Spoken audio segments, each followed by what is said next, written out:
Hello बच्चों, welcome to the channel chemistry Sakha. मैं हूं आपका केमिस्ट्री एक्सपर्ट मनोज शर्मा। आज जनरल इनऑर्गेनिक केमिस्ट्री या जनरल पी ब्लॉक का आखिरी वीडियो लेक्चर है, जिसमें हम लोग डिस्कस करेंगे P pi and P pi D pi bonds के बारे में। बहुत ज़रूरत पड़ने वाली है इनकी हमें जब हम ग्रुप स्टडी करेंगे। तो कंटिन्यू करते हैं इसको, लेकिन कंटिन्यू करने से पहले ध्यान दीजिएगा, आपके पीछे के सारे लेक्चर्स देखे हुए होने चाहिए, समझे हुए होने चाहिए। अगर देखे हुए या समझे हुए नहीं हैं तो डिस्क्रिप्शन बॉक्स में जा कर के उनके लिंक्स के थ्रू आप पहले पीछे के वीडियो लेक्चर्स को देख लें, उसके बाद आप यहाँ पर आएँ। तो बात करते हैं पाई बॉन्ड की। पाई बॉन्ड बनता कैसे है? आपको पता होगा पाई बॉन्ड बनता है साइड वाइज ओवरलैपिंग से। पहले से ही सिग्मा बॉन्ड एग्जिस्ट होगा वहाँ पर जब ऑर्बिटल्स की साइड वाइज ओवरलैपिंग होगी तो उससे पाई बॉन्ड बनता है। ये बात आपको अच्छे से मालूम है। अब एस ऑर्बिटल तो कभी पाई बॉन्ड बनाता नहीं है, क्योंकि वो स्फेरिकल होता है। जहाँ पे ओवरलैप कर जाए उस ओवरलैपिंग को हम एक्सियल मान लेते हैं, और एक्सियल ओवरलैपिंग से जो बॉन्ड बनता है उसे कहा जाता है सिग्मा बॉन्ड। पाई बॉन्ड कौन बनाता है? पाई बॉन्ड पी ऑर्बिटल्स बनाएंगे। पी ऑर्बिटल्स अगर एक्सियली ओवरलैप कर रहे हैं इस तरीके से, अगर पी ऑर्बिटल्स ऐसे ओवरलैप कर रहे हैं इस तरीके से, तब तो ये सिग्मा होता है। और अगर पी ऑर्बिटल्स इस तरीके से ओवरलैप कर रहे हैं तो यहाँ पर जो बॉन्ड बनता है उसे हम क्या कहते हैं? ये पाई बॉन्ड होता है और ये सिग्मा बॉन्ड होता है। अच्छा, ये तो हमने पी ऑर्बिटल्स की बात की। एस ऑर्बिटल तो बना ही नहीं सकता पाई बॉन्ड। एस ऑर्बिटल से केवल सिग्मा बॉन्ड बनता है, पी ऑर्बिटल से सिग्मा भी बनता है और पाई भी बनता है। ऐसे ही जो डी ऑर्बिटल्स होते हैं वो सिग्मा भी बना सकते हैं और पाई भी बना सकते हैं। तो यहाँ आप चाहे इन चीज़ों को नोट कर लीजिएगा। एस ऑर्बिटल केवल सिग्मा, पी ऑर्बिटल से सिग्मा भी और पाई भी, डी ऑर्बिटल से भी दोनों ही बनते हैं, लेकिन उनको यहाँ पर हम रिप्रेजेंट नहीं कर पाएंगे। बड़े कॉम्प्लेक्स होते हैं डी ऑर्बिटल्स, डबल शेप होता है, तो रिप्रेजेंटेशन दे पाना पॉसिबल नहीं है। तो डी ऑर्बिटल्स से भी दोनों बन सकते हैं, सिग्मा भी बन सकता है और पाई भी बन सकता है। चलिए खैर, कौन क्या बनाता है ये बात आपको लिखा दी, इसको आप चाहें तो नोट कर लेना। बात यहाँ चल रही है पी पाई क्या है और पी पाई डी पाई क्या है।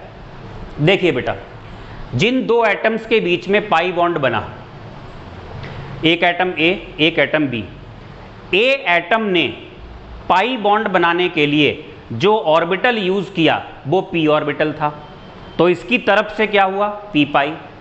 दूसरे एटम ने भी पाई बॉन्ड बनाने के लिए पी ऑर्बिटल यूज किया, यानी इसकी तरफ से ही क्या हुआ? पी पाई।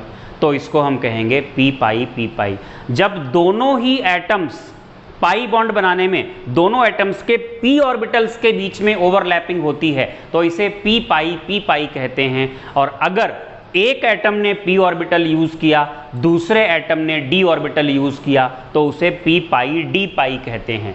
डी पाई अभी तक मैंने तो नहीं देखा है, क्योंकि डी ऑर्बिटल्स की एनर्जी ज़्यादा होती है। अगर हम बात करें स्टेबिलिटी की तो पी पाई से पी पाई डी पाई बहुत कम स्टेबल होता है, क्योंकि डी ऑर्बिटल की एनर्जी ज़्यादा होती है। शायद ऐसा ही कोई रीज़न होगा कि डी पाई एग्जिस्ट नहीं करता है, या रियल लाइफ में अभी तक उसका कोई एग्जाम्पल नहीं है, या हम डी पाई नहीं पढ़ रहे हैं यहाँ पे। तो हम फिलहाल पढ़ रहे हैं पी पाई, जिसके एग्जाम्पल्स मिलेंगे आपको बहुत सारे। पी पाई डी पाई, इसके भी बहुत सारे एग्जाम्पल्स आपको मिलेंगे। तो पी पाई को अगर आपको लिखना हो तो मैं तो यही सजेस्ट करूंगा आपको, अगर आपको लिखना पड़े तो आपने लिखा ये एटम ए, इस तरीके से आप कुछ लिख लो। पाई बॉन्ड बना दो एटम्स के बीच में। व्हेन, आप इस तरीके से लिखें, when both atoms use P orbitals for the formation of pi bond, it is P pi bond. Full stop के बाद when one atom uses p orbital and other uses d orbital for the formation of pi bond, it is p pi d pi bond, right? ये हो गया p पाई क्या है और p पाई d पाई क्या है। थोड़ा सा इसको डिस्कस करेंगे। सारे एटम्स तो पाई बॉन्ड बनाते नहीं हैं, p पाई बॉन्ड की बात करेंगे सबसे पहले हम। यही p पाई ही ज़्यादा मिलता है। पाई बॉन्ड ज़्यादा स्टेबल तभी होता है जब वो एटम बनाए जिस एटम का साइज छोटा है। देखो, अगर एटम्स का साइज छोटा होगा तो एटम्स पास होंगे, और जो ऑर्बिटल्स होते हैं वो बेंड करके ऐसे ओवरलैप करते हैं, मतलब इस तरीके से ऑर्बिटल हैं तो ऐसे पास पास एटम होंगे अगर साइज छोटा है तो ऐसे थोड़ा सा इधर बेंडिंग, थोड़ी सी इधर बेंडिंग और ओवरलैप कर जाएंगे। अगर एटम्स का साइज बड़ा है तो ऐसे केस में ऑर्बिटल्स दूर दूर हो जाएंगे, तो फिर बेंडिंग ज़्यादा होगी, इधर इधर बेंडिंग ज़्यादा होगी तो जो नेचुरल ओरिएंटेशन है ऑर्बिटल्स का वो डिस्टर्ब होगा, मतलब स्ट्रेन आ जाएगा। स्ट्रेन का मतलब तो जानते होंगे, इनस्टेबिलिटी से ही होता है। तो अगर एटम्स का साइज बड़ा है तो उस केस में क्या होगा, जो पाई बॉन्ड बनेगा वो स्टेबल नहीं होगा उतना ज़्यादा। तो अगर बात की जाए कि कौन अच्छे से बनाता है पी पाई बॉन्ड या पाई बॉन्ड, तो उसका आंसर होता है जिन एटम्स का साइज छोटा होता है और जिनकी इलेक्ट्रोनेगेटिविटी ज़्यादा होती है। तो शुरू करते हैं। जैसे मान लो अगर आपने एस ब्लॉक में लिया तो एस ब्लॉक वाले तो मेटल्स हैं, वो तो जनरली क्या, एक दो एटम्स को छोड़ दो, बेरिलियम को छोड़ दो, बाकी सब क्या बनाते हैं, बाकी सब आयनिक बॉन्ड बनाते हैं। 13th ग्रुप पे आप आइए। 13th ग्रुप में जब आप लेफ्ट टू राइट जाते हो तो इलेक्ट्रोनेगेटिविटी बढ़ती है और जो साइज होता है वो घटता है। लेफ्ट टू राइट जाने पे क्या होता है, इलेक्ट्रोनेगेटिविटी बढ़ती है और साइज घटता है, मतलब दोनों ही कंडीशंस पाई बॉन्ड बनाने के लिए कैसी होती जा रही हैं, फेवरेबल होती जा रही हैं। ध्यान दीजिएगा।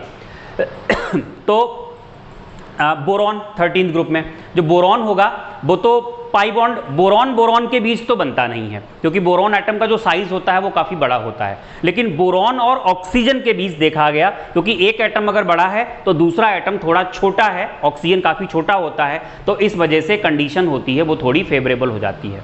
14th ग्रुप में कार्बन के अंदर पाई बॉन्ड बनाने की टेंडेंसी बहुत ज़्यादा होती है। कार्बन लगभग हर एटम के साथ, जो दूसरा एटम जो पाई बॉन्ड बना सकता है उसके साथ पाई बॉन्ड बनाता है, मतलब कार्बन के बीच पाई बॉन्ड बनेगा, कार्बन ऑक्सीजन के साथ भी बनाता है, कार्बन नाइट्रोजन के साथ भी बनाता है। कार्बन के नीचे क्या है, सिलिकन तो पाई बॉन्ड बनता ही नहीं है, स्टेबल होता ही नहीं है, और अगर सिलिकन और ऑक्सीजन के बीच बनाया जाए तो भी वो उतना ज़्यादा स्टेबल नहीं होता है, वो ब्रेक हो जाता है। इसके बाद बेटा जी अगर आगे बढ़ें, कार्बन के भी हम राइट में जाएंगे तो क्या पड़ेगा, ऑक्सीजन पाई बॉन्ड बनाता है, और आपको बताया ऑक्सीजन के अंदर ऑक्सीजन लगभग सभी एटम्स, उन सभी एटम्स के साथ पाई बॉन्ड बनाता है जो पाई बॉन्ड बना सकते हैं। जो आपस में नहीं बना सकते हैं उनके साथ भी बनाता है, जैसे कि बोरॉन आपस में नहीं बनाता है, आपस में पाई बॉन्ड नहीं बनाते हैं बोरॉन के एटम्स, लेकिन बोरॉन के साथ ऑक्सीजन बनाता है। फॉस्फोरस के एटम्स आपस में नहीं बनाते हैं पाई बॉन्ड, लेकिन फॉस्फोरस के साथ ऑक्सीजन बनाता है। सल्फर के एटम्स आपस में पाई बॉन्ड नहीं बनाते हैं, लेकिन सल्फर के साथ ऑक्सीजन बनाता है। तो चाहो तो इन चीज़ों को आप नोट करते हुए चलिएगा कि कहाँ कहाँ बनेगा, कहाँ कहाँ नहीं बनेगा। बोरॉन नहीं बनता है, कार्बन बनता है, कार्बन नाइट्रोजन बनता है, कार्बन सल्फर भी बनता है, कार्बन ऑक्सीजन तो बनता ही बनता है, ऑक्सीजन सभी के साथ बनाता है, कार्बन के साथ, नाइट्रोजन के साथ, सल्फर के साथ, फॉस्फोरस के साथ, सिलिकॉन के साथ, बोरॉन के साथ। उसके बाद कौन आया, उससे पहले ही इनफैक्ट ऑक्सीजन और कार्बन के बीच में नाइट्रोजन छूट गया। नाइट्रोजन भी पाई बॉन्ड बनाता है, नाइट्रोजन के बीच बनेगा, नाइट्रोजन ऑक्सीजन के बीच बनेगा, नाइट्रोजन कार्बन के बीच बनेगा, नाइट्रोजन सल्फर के बीच भी होता है। तो ये सारे पाई बॉन्ड्स होते हैं। अगर हम थर्ड पीरियड के एलिमेंट्स में पहुंच जाएं, थर्ड पीरियड में कौन से एलिमेंट्स आते हैं, 13th ग्रुप में एल्यूमिनियम, 14th में सिलिकॉन, 15th में फॉस्फोरस, 16th में सल्फर। अभी हमने फ्लोरीन की बात नहीं की, क्योंकि फ्लोरीन जो होता है वो डबल बॉन्ड नहीं बनाता है। फ्लोरीन वाले केस में एक्चुअली फ्लोरीन में 7 इलेक्ट्रॉन तो हैं ही हैं, और उसका जो बैलेंस शेल है वो कौन सा है, वो सेकंड है, और सेकंड शेल में 8 से ऊपर हो नहीं सकते, तो एक ओवरलैपिंग होती है, मतलब सिग्मा बॉन्ड बनते ही क्या होता है, उसका ऑक्टेट पूरा हो जाता है, इसलिए पाई बॉन्ड का सवाल वहाँ पे उठता ही नहीं है। तो पाई बॉन्ड सेकेंड पीरियड में कौन कौन बनाएगा, बोरॉन के बीच नहीं बनेगा। अभी हम उन एटम्स की बात करते हैं जो आपस में बनाते हैं। बोरॉन नहीं बनाते हैं, कार्बन के बीच बनता है, नाइट्रोजन के बीच बनता है, और ऑक्सीजन के बीच बनता है। अगर हम पहुंचे थर्ड पीरियड में बोरॉन के नीचे कौन है, एल्यूमिनियम नहीं बनाता है किसी के साथ। कार्बन के नीचे कौन है, सिलिकॉन ऑक्सीजन के साथ बनाता है, लेकिन उतना ज़्यादा स्टेबल नहीं होता है। जब आप थर्ड पीरियड में भी लेफ्ट टू राइट जाओगे तो क्या होगा, साइज छोटा होगा, इलेक्ट्रोनेगेटिविटी बढ़ेगी, तो उससे भी क्या होता है, पाई बॉन्ड बनने की टेंडेंसी थोड़ी बढ़ती है। अगर हम आए 15th ग्रुप में, नाइट्रोजन के नीचे होता है फॉस्फोरस के बीच नहीं होता है, बट फॉस्फोरस ऑक्सीजन के साथ बनाता है।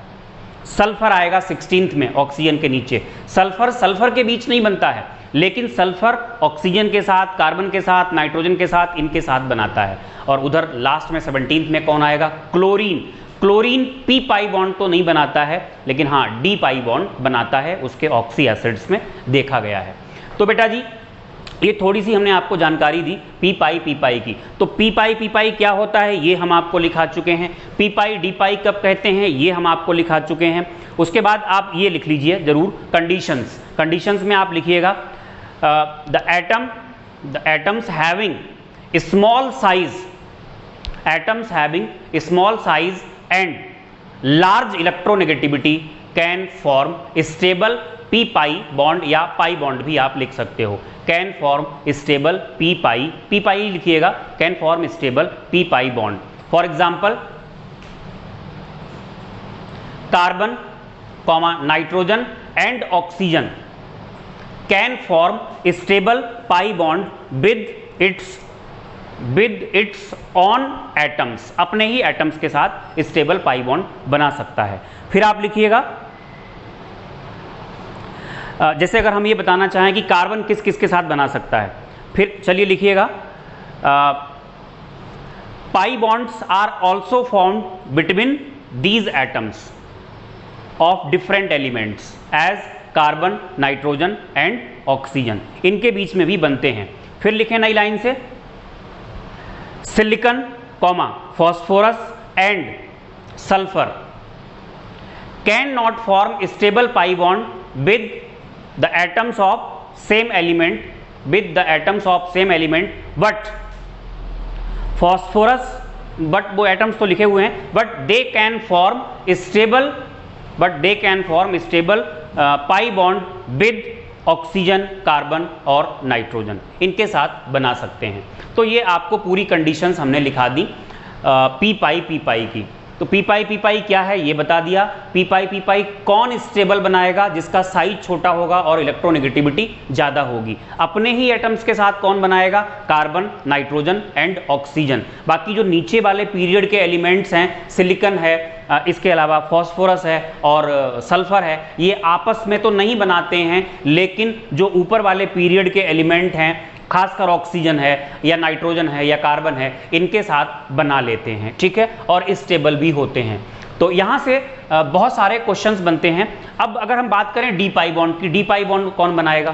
तो फिर पी पाई डी पाई की बात करेंगे। लिखे नई लाइन से second period elements can not form d pi bond due to absence of d orbitals in their valence shell. बेटा जी सेकेंड पीरियड का अगर कोई भी एलिमेंट होगा तो उसका बैलेंस शेल कौन सा होगा? सेकेंड, और सेकेंड शेल में डी ऑर्बिटल्स होते ही नहीं है, दैट्स वाई वो डी पाई बॉन्ड नहीं बना सकता, उसका डी पाई बॉन्ड नहीं बनेगा। जब डी ऑर्बिटल ही नहीं है तो डी पाई बॉन्ड कहाँ से बनेगा? फिर लिखिएगा फुल स्टॉप के बाद, आप लिखेंगे phosphorus, sulphur and halogens except fluorine and halogens can form d pi bonds, full stop के बाद d pi bond is less stable than p pi due to more energy of d orbitals. अब यहां से questions कैसे आएंगे? पहला question तो यही बनता है जो कॉम्पिटिटिव एग्जाम्स में पूछा गया है कि आपको 4 ऑप्शन देंगे और ऊपर क्वेश्चन में पूछा जाएगा बताइए इनमें से किस मॉलिक्यूल में डी पाई बॉन्ड प्रेजेंट है। तो पहला क्वेश्चन ये बनता है। तो डी पाई बॉन्ड कहाँ पर प्रेजेंट हो सकता है?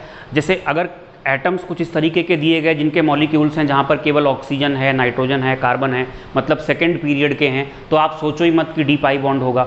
डी पाई बॉन्ड तभी आपको मिलेगा जब आपको हेलोजन का कोई मॉलिक्यूल मिले, आपको खासकर सल्फर का मिले या फॉस्फोरस का मिले। तो इस तरीके के क्वेश्चंस बहुत कॉमन होते हैं। मैं आपको एग्जांपल देता हूं, या आपसे ये पूछ सकते हैं कि ये मॉलिक्यूल दिया गया है, बताओ यहाँ पर कितने डी पाई बॉन्ड होंगे, कितने पी पाई होंगे और कितने पी पाई डी पाई होंगे। मैं आपको बता देता हूँ एग्जाम्पल कैसे आप कर सकते हो। क्वेश्चन लिखिएगा, find the number of P pi and P pi D pi bonds in. पहला है एग्जाम्पल SO2 और दूसरा है SO3। दोनों ही मैं आपको करके दिखाता हूं।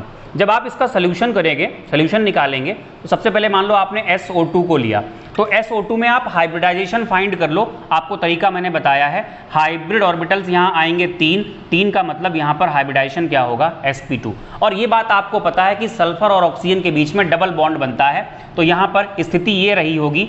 अब शेप कोई भी हो, शेप की हम बात ही नहीं कर रहे हैं, इस तरीके से O double bond S double bond O, इस तरीके से आप लेकर के चलो। तो यहाँ पर सल्फर को बॉन्ड्स कितने बनाने हैं, 4 बनाने हैं। जब हम सल्फर का इलेक्ट्रॉनिक कॉन्फ़िगरेशन करेंगे तो बैलेंस शेल में लास्ट में निकल के आएगा 3s2 और P में होंगे 4 और D में होंगे कितने बेटा, 0। अगर हम इसका ऑर्बिटल रिप्रेजेंटेशन लें, क्योंकि हमें बॉन्ड बनाने के लिए जो चाहिए होते हैं वो अनपेयर्ड इलेक्ट्रॉन्स चाहिए होते हैं, ये d ऑर्बिटल हो गए, बाकी 5 होते हैं, 1 2 3 4 5, जरूरत नहीं है उनकी। अब इलेक्ट्रॉन्स को हम दिखा देते हैं अलग कलर से, देखो ध्यान से, ये 3s हो गया, 3s के बाद ये 3p हो गया, ये 3d हो गया। ध्यान देना 4 बॉन्ड बनाने हैं, 2 इलेक्ट्रॉन यहाँ हो गए, 1 2 3 4 यहाँ हो गए। कितने अनपेयर्ड हैं इसके पास, केवल 2 अनपेयर्ड हैं, और बॉन्ड कितने बनाने हैं यहाँ पर 4, मतलब 4 अनपेयर्ड चाहिए। तो इसको तो हम कहेंगे ग्राउंड स्टेट। बेटा ये तो ग्राउंड स्टेट है, आपको बॉन्ड बनाने हैं 4, तो 4 अनपेयर्ड होने चाहिए थे यहाँ पे। तो क्या होता है, 4 अनपेयर्ड करने के लिए ये इलेक्ट्रॉन यहाँ पर जंप होता है, ये इस तरीके से, ये हो गया 3s, ये हो गया यहाँ पर इलेक्ट्रॉन, चलिए ब्लैक से ही दिखा दिए, 1 2 3 और 1 2 3 4 5 इलेक्ट्रॉन, बस यहीं तो दिखाना है। तो इस तरीके से अब क्या हुए, 4 अनपेयर्ड इलेक्ट्रॉन हो गए यहाँ पर, इसको हम क्या कहेंगे, एक्साइटेड स्टेट। अब बेटा जी इसके आगे जब हम कंटिन्यू करेंगे तो हाइब्रिडाइजेशन कौन सा होगा, sp2। ध्यान देना 4 बॉन्ड बनाने हैं, इन 4 बॉन्ड में से ये डबल है, ये डबल है, डबल में क्या होता है, 1 सिग्मा 1 पाई, तो कुल मिला के अगर हम यहाँ पर कहेंगे तो क्या हो जाएगा, 2 सिग्मा बनाने हैं और 2 क्या बनाने हैं, पाई। एग्री, 2 सिग्मा बनाने हैं और 2 पाई बनाने हैं, क्योंकि डबल बॉन्ड में 1 सिग्मा होता है 1 पाई होता है। तो 1 सिग्मा यहाँ 1 सिग्मा यहाँ, 2 सिग्मा हो गए, 1 पाई यहाँ 1 पाई यहाँ। बेटा ध्यान देना, पाई बॉन्ड कभी भी हाइब्रिड ऑर्बिटल से नहीं बनता है, पाई बॉन्ड हमेशा किससे बनता है, प्योर ऑर्बिटल से। तो आपको जो 2 पाई बॉन्ड्स बनाने हैं, लास्ट में उनके लिए हम क्या करेंगे, 2 ऑर्बिटल्स छोड़ देंगे, एक तो इससे पाई बॉन्ड बन जाएगा और एक इससे पाई बॉन्ड बन जाएगा, बाकी क्या हो जाएगा, ये हाइब्रिडाइजेशन हो जाएगा। तो हाइब्रिडाइजेशन में कौन कौन टेक पार्ट किया, 1 ऑर्बिटल s का और 2 ऑर्बिटल कौन से, p के। ध्यान दीजिए कॉन्सेप्ट क्या लगाया, 2 पाई बॉन्ड्स बनाने हैं तो 2 ऑर्बिटल्स आपको प्योर लेने पड़ेंगे जो हाइब्रिडाइजेशन में टेक पार्ट नहीं करेंगे। तो एक तो ये ले लिया जाएगा और एक ये ले लिया जाएगा। तो ये पाई बॉन्ड बनाने के लिए ले लिया हमने लास्ट वाला, एक ये ले लिया पाई बॉन्ड बनाने के लिए, और बाकी कहाँ चले गए, हाइब्रिडाइजेशन में। इस तरीके से यहाँ पर जो हाइब्रिडाइजेशन हुआ वो कौन सा हुआ, sp2 हाइब्रिडाइजेशन हो गया। sp2 हाइब्रिडाइजेशन हुआ तो ये 3 ऑर्बिटल बने जो कि हाइब्रिड हैं, एक में तो लोन पेयर होगा, ये जो 2 हैं ये तो हो गया लोन पेयर, और ये वाले जो 2 हैं फॉर्म कौन सा बॉन्ड बनाएंगे, 2 सिग्मा बॉन्ड्स, ये 2 सिग्मा बॉन्ड्स बना लेंगे। ये तो हाइब्रिड वाले हो गए, ये और ये हमने एक छोड़ा 3p का, ये प्योर है, और एक ये ले लिया 3d का, ये कैसा है, ये दोनों हैं प्योर ऑर्बिटल्स। प्योर ऑर्बिटल्स मतलब ये हुआ हाइब्रिडाइजेशन में टेक पार्ट नहीं किए और क्या करेंगे, फॉर्म पाई बॉन्ड्स। तो इस तरीके से सल्फर की तरफ से जो पाई बॉन्ड तो 2 बन रहे हैं, सल्फर की तरफ से एक में तो p ऑर्बिटल टेक पार्ट करेगा और एक में d ऑर्बिटल टेक पार्ट करेगा। ऑक्सीजन की तरफ से तो भैया p ऑर्बिटल ही टेक पार्ट करेगा, क्योंकि ऑक्सीजन में तो d होने की संभावना है ही नहीं कोई। तो सल्फर जरा ध्यान देना, एक तो ये हो गया लोन पेयर, ये 2 इन्होंने क्या बनाए, ऑक्सीजन के साथ सिग्मा, दूसरी ऑक्सीजन के साथ सिग्मा, राइट। इन्होंने क्या बनाया, पाई, एक ये पाई बना, एक ये पाई बना। तो अगर आप पाई की बात करोगे तो जो पाई होगा ऑक्सीजन की तरफ से इसको हम कहेंगे पी पाई, और सल्फर की तरफ से भी क्या होगा, पी पाई। लेकिन दूसरे वाले में ऑक्सीजन की तरफ से क्या है, पी पाई, सल्फर की तरफ से क्या है, डी पाई।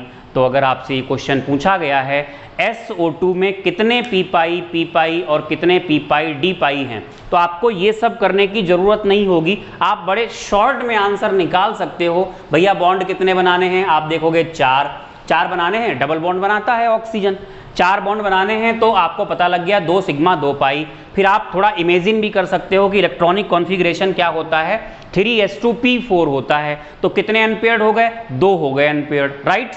2 अनपेयर्ड हुए, हमें चाहिए कितने अनपेयर्ड, 4। एक को हम कहाँ ले गए, एक्साइटेड स्टेट में, कहाँ पहुँच गया, बहुत ध्यान लगा के, P4 है तो P वाले को एक हम कहाँ ले गए, D में। अब 3 तो P में अनपेयर्ड हो गए और एक D में अनपेयर्ड हो गया। 2 पाई बॉन्ड बनाने हैं, आपने एक D वाला छोड़ दिया और एक कौन सा छोड़ दोगे, P वाला। तो सल्फर की तरफ से जो 2 पाई बॉन्ड बन रहे हैं, एक P पाई और दूसरा क्या होगा, D पाई। आप यहीं पे 1 मिनट से पहले ही लगभग इस क्वेश्चन को सॉल्व कर लेंगे और आपको आंसर मिल जाएगा। बस आपको प्रैक्टिस चाहिए होती है, या आपको याद भी हो गया ये एग्जाम्पल। इसी तरीके से अगर हम SO3 का एग्जाम्पल लें तो SO3 में देखो, यहीं पे हम मॉडिफाई करते जाते हैं, पूरा नहीं करेंगे। अब SO3 में हमने इस तरीके से बना लिया, S double bond O double bond O double bond O। तो यहाँ टोटल बॉन्ड्स कितने हैं, 6, मतलब 6 अनपेयर्ड चाहिए। 2 2 4 2 6, डबल बॉन्ड में 1 सिग्मा 1 पाई होता है, तो 3 सिग्मा हो गए और 3 क्या हो गए, पाई। ये इलेक्ट्रॉनिक कॉन्फ़िगरेशन है। 6 अनपेयर्ड चाहिए, तो 6 अनपेयर्ड चाहिए, इसके लिए ये जाएगा यहाँ और ये भी जाएगा यहाँ। तो ये इस तरीके से, ये इसकी बनेगी एक्साइटेड स्टेट। अब ध्यान देना, आपको 3 पाई बनाने हैं, 1 पाई ये बना लेगा, 1 पाई ये बना लेगा, 1 पाई ये बना लेगा, और बाकी के ये 3 जो होंगे, ये तो निकल गया, यहाँ एक्साइटेड स्टेट में चला गया था, ये पाई बन गया, ये पाई बन गया, ये पाई बन गया, और बाकी के 3 क्या बना लेंगे, सिग्मा। तो SO3 की जो स्थिति होगी, हाइब्रिडाइजेशन तो sp2 रहेगा ही रहेगा, ये बस लोन पेयर हट जाएगा यहाँ पर, और यहाँ पर ये हो जाएंगे 2 D के हो जाएंगे अगर आप पूरा दिखाते हो। Pure orbitals form pi bonds, इस तरीके से फॉर्म, यहाँ पर 2 की जगह क्या हो जाएगा, 3 सिग्मा बॉन्ड्स, और यहाँ पर क्या होगा, यहाँ पर लोन पेयर के बजाय क्या होगा, डबल बॉन्ड O होगा, और अगर हम इस वाले में कहेंगे तो ये क्या होगा, P पाई D पाई होगा, क्योंकि सल्फर की तरफ से 2 D पाई हैं और एक क्या है, P पाई, और ऑक्सीजन की तरफ से क्या होना है, P पाई ही होना है। तो SO2 में एक P पाई और दूसरा P पाई D पाई। SO3 में एक P पाई और 2 P पाई D पाई, ये होंगे। तो एक तो ये क्वेश्चन बनता है इस तरीके से पूछ सकते हैं, कहाँ पर P पाई है या कहाँ पर P पाई D पाई है, या उनका नंबर क्या है। एक तो ये क्वेश्चन बनता है। दूसरा जो क्वेश्चन बनता है, दूसरे टाइप के जो क्वेश्चंस बनते हैं, उनकी अगर हम बात करें, वो क्वेश्चंस होते हैं, क्वेश्चन लिखिएगा, क्वेश्चन के आंसर सेम है, क्वेश्चन अलग अलग हैं। क्वेश्चन में लिखिएगा, elemental state of nitrogen, elemental state of nitrogen, nitrogen को पूरा लिखना, NITROGN, elemental state of nitrogen is diatomic, elemental state of nitrogen is diatomic. Diatomic का मतलब क्या हो गया, ब्रैकेट में N2 लिख लें, elemental state of nitrogen is diatomic, whereas elemental state of phosphorus, पूरा लिखें, phosphorus is tetra atomic why, is tetra atomic why. और करके दूसरा क्वेश्चन लिख लें, elemental state of oxygen is diatomic यानी O2, whereas elemental state of sulphur is octa atomic, मतलब S8Y। तो ये क्वेश्चन बनता है। तो इसका आंसर बड़ा सिंपल सा है, दोनों में हम जो आंसर देंगे, ऑक्सीजन वाले का ले लेते हैं पहले, ऑक्सीजन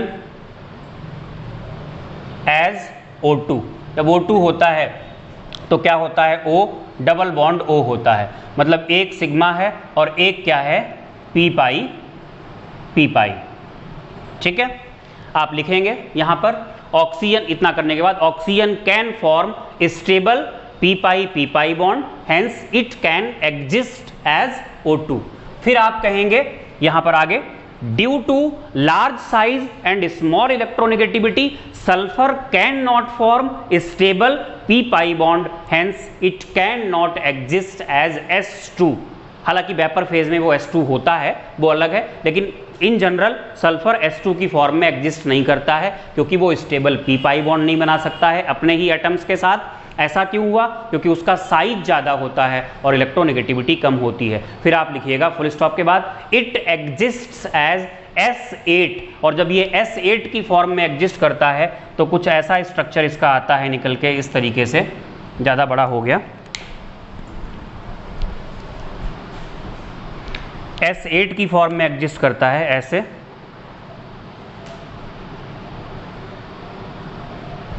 फिर से बहुत बड़ा हो गया,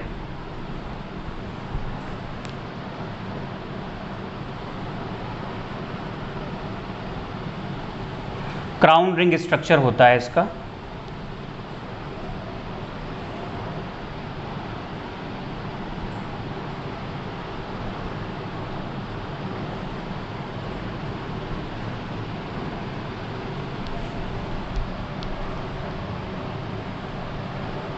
इस तरीके से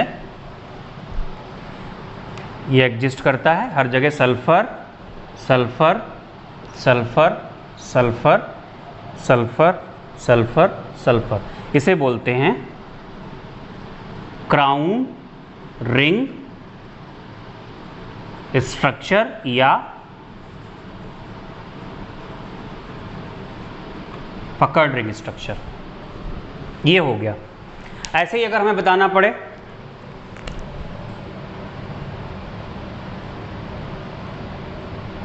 नाइट्रोजन एज N2, तो N ट्रिपल बॉन्ड N होता है, राइट। यहां पर एक सिग्मा है प्लस 2 पी पाई है, ठीक है। आप कहेंगे due to small size and large electronegativity nitrogen can form stable p pi bond, hence it can exist as N2। Full stop के बाद आप लिखेंगे due to large size and small electronegativity phosphorus can not form stable p pi bond, hence it can not exist as P2, it exist as P4। और P4 में क्या होता है, P4 में फॉस्फोरस के 4 एटम्स होते हैं, वो इस तरीके से अटैच्ड होते हैं और ये एंगल होता है 60 डिग्री का।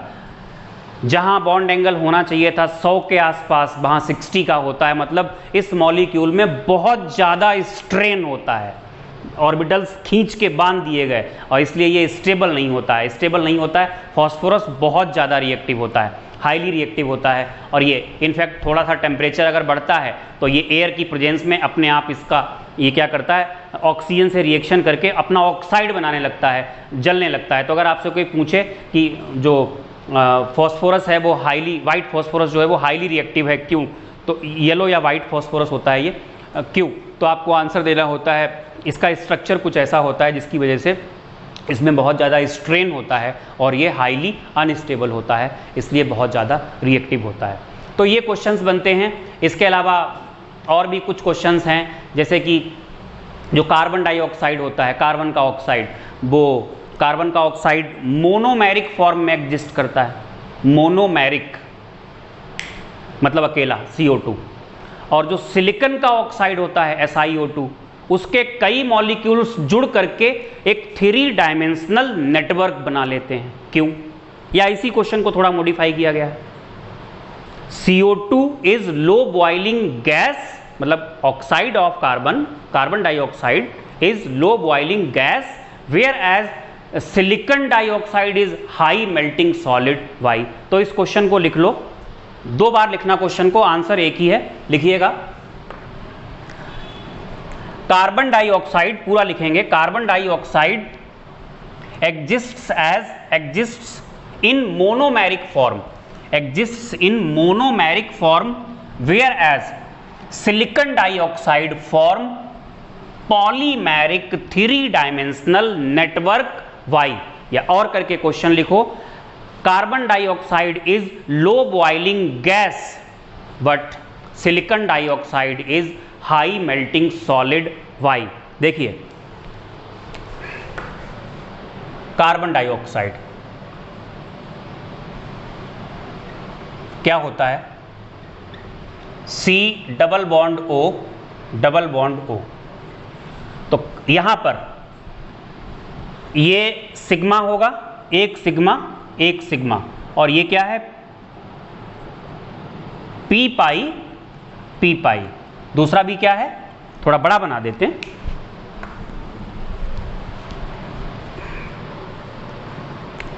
C double bond O double bond O। ये है सिग्मा और ये क्या है P पाई। यहां पर ये सिग्मा, ये है P पाई। आप लिखेंगे due to small size and large electronegativity carbon can form stable P pi bond, hence it exists in monomeric form CO2, right. आगे अब क्या है, यही उम्मीद अगर हम सिलिकॉन से करें तो सिलिकॉन में क्या होता है, सिलिकॉन का साइज होता है बड़ा, लिखेंगे due to large size and small electronegativity silicon can not form stable P pi bond, hence SiO2 is not stable. फिर लिखेंगे फुल स्टॉप के बाद many SiO2 molecules join together to form polymeric network। ये पहले question का answer हो गया कि ये मोनोमर होता है और वो 3D नेटवर्क क्यों बनाता है। कुछ ऐसे बनता है 3D नेटवर्क, सिलिकॉन आप मान के चलो 2 ऑक्सीजन, ऐसे ले लो ऑक्सीजन और यहाँ ले लो ऑक्सीजन, डबल बॉन्ड टूट गए, तो डबल बॉन्ड टूट गए, अब दूसरा मॉलिक्यूल आ गया, दूसरा मॉलिक्यूल किसका आया, सिलिकॉन, ये ऑक्सीजन, यहाँ पर ये ऐसे करके बॉन्ड बन जाता है। फिर और एक मॉलिक्यूल आ गया यहाँ पर O, ये हमने लिया कौन, सिलिकॉन, ये यहाँ क्या होगा, ऑक्सीजन, यहाँ बॉन्ड बन जाएगा ऐसे करके, ये तो था ही था पहले। इस तरीके से ये लिंकिंग ऊपर भी कंटिन्यू रहेगी, इधर कंटिन्यू रहेगी। यहाँ की तरफ अगर हम बनाएं तो ये O फिर आएगा Si, ऐसे चलेगा O Si O Si O Si O Si O, इस तरीके से, और यहाँ पर भी ये O Si इस तरीके से चलता रहेगा। O दिख पा रहा है, नहीं दिख रहा है शायद,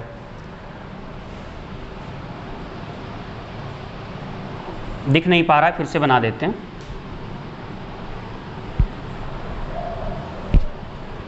तो नेटवर्क बनेगा, थोड़ा छोटा करके बनाते हैं, SiO O, ये एक मॉलिक्यूल था, ये बॉन्ड टूट गए डबल वाले, स्टेबल नहीं थे, तो एक वैलेंसी इधर फ्री हो गई, एक वैलेंसी इधर फ्री हो गई, और सिलिकॉन की 2 फ्री हो गई इधर की तरफ, राइट। दूसरा मॉलिक्यूल SiO O, ये उधर बॉन्डिंग चलती रहेगी, इधर चलती रहेगी, यहाँ की तरफ भी SiO O, ये चलती रहेगी बॉन्डिंग, इधर चलती रहेगी। अगर हम Si को कनेक्ट करेंगे तो O के थ्रू कनेक्ट होंगे इस तरीके से,